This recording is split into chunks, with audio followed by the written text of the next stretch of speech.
कानून व्यवस्था को लेकर दिल्ली में सियासत तेज। अरविंद केजरीवाल ने की प्रेस कॉन्फ्रेंस, कहा दिल्ली में भी अब मुंबई की तरह हो रहे हैं गैंगवॉर। लोग कह रहे हैं कि Delhi rape capital of the world है, कोई कह रहा है gangster capital of the world है। आज सबसे ज्यादा दो तबके के लोग डरे हुए हैं, महिलाएं और बिजनेसमैन। कानून व्यवस्था पर सवाल उठाने के बहाने अरविंद केजरीवाल केंद्र सरकार पर हमला कर रहे हैं। केजरीवाल ने प्रशांत विहार इलाके में हुए धमाके को लेकर गृह मंत्री अमित शाह से सवाल पूछे।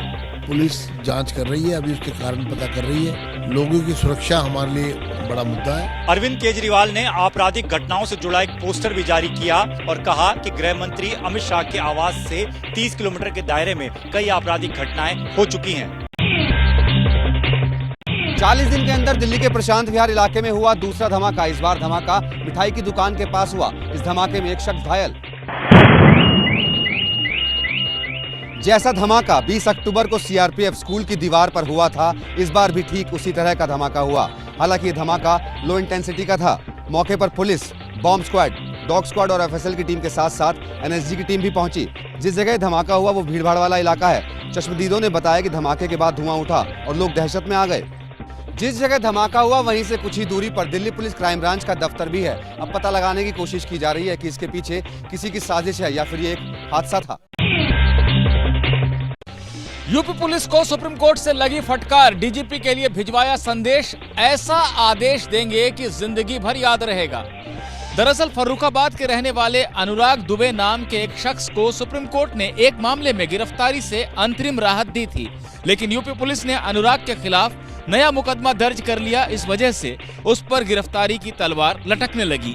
2 जजों की बेंच ने यूपी सरकार की तरफ से पेश हुए वकील राणा मुखर्जी से कहा कि आप अपने डीजीपी को बता दीजिए कि अगर याचिकाकर्ता को छुआ गया तो ऐसा आदेश देंगे कि जीवन भर याद रहेगा। मामले की सुनवाई जस्टिस सूर्यकांत और उज्जवल भुइयां की बेंच कर रही थी। बेंच ने यह भी कहा कि यूपी पुलिस ताकत का आनंद ले रही है, उसे संवेदनशील बनने की जरूरत है। पीएम मोदी की सुरक्षा में तैनात महिला एसपीजी कमांडो की तस्वीर वायरल। केंद्रीय मंत्री रवनीत बिट्टू ने लिखा, भारत की शान, महिला शक्ति की पहचान। इस तस्वीर में पीएम मोदी के पीछे दिख रही हैं एसपीजी की महिला कमांडो। इसी तस्वीर के साथ रवनीत बिट्टू ने लिखा, एसपीजी में ड्यूटी पर तैनात हमारी साहसी महिला सुरक्षा अधिकारी देश की सेवा और सुरक्षा में नया मानदंड स्थापित कर रही हैं। केंद्रीय मंत्री सतीश चंद्र दुबे ने भी एक्स पर लिखा, women are protector of this nation. 2 दिन पहले संविधान दिवस के मौके पर राष्ट्रपति के साथ पुराने संसद भवन में प्रवेश करते वक्त की ये तस्वीर है।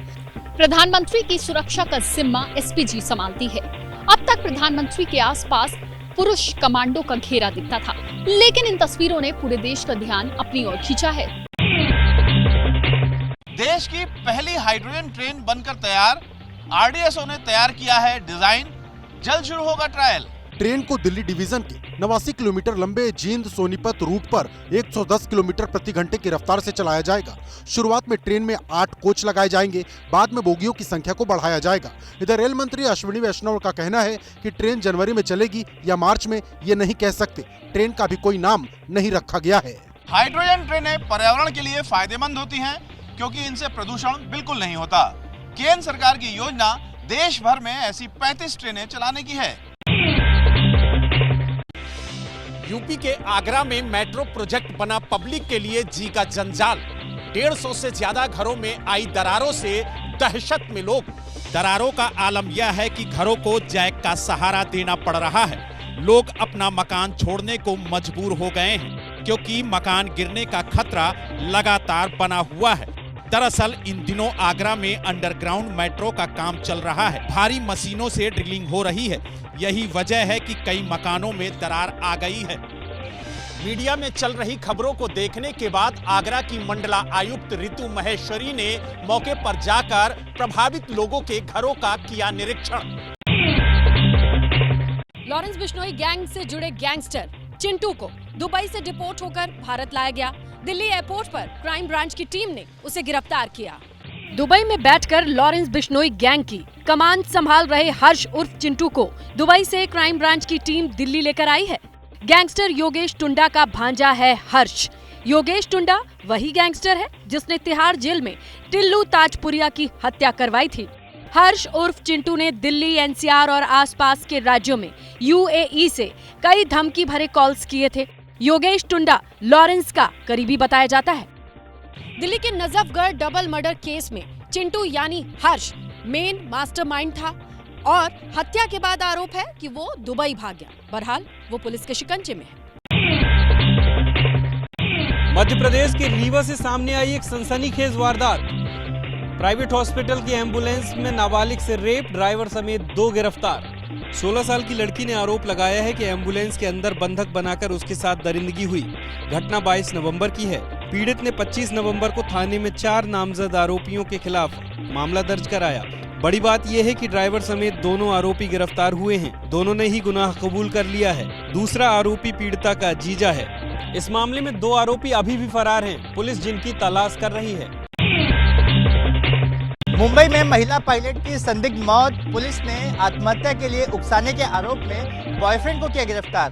प्राइवेट एयरलाइंस की पायलट सृष्टि तुली गोरखपुर की रहने वाली थी और उसकी उम्र 25 साल थी। सृष्टि का शव उसके ही घर में फंदे से लटका हुआ मिला। पोस्टमार्टम रिपोर्ट में ये बात सामने आई है कि फांसी लगाने की वजह से ही मौत हुई, लेकिन परिजनों को शक है कि उनकी बेटी की हत्या हुई है। परिजनों ने बताया कि कुछ दिन पहले बॉयफ्रेंड आदित्य पंडित ने सृष्टि को नॉनवेज खाने से रोका था, जिसके चलते दोनों में झगड़ा हुआ था। आदित्य के बयान का हवाला देते हुए परिजनों ने बताया कि सृष्टि ने कमरे में चार्जिंग केबल से लटक कर आत्महत्या की थी। पुलिस सृष्टि के दोस्तों से पूछताछ कर रही है।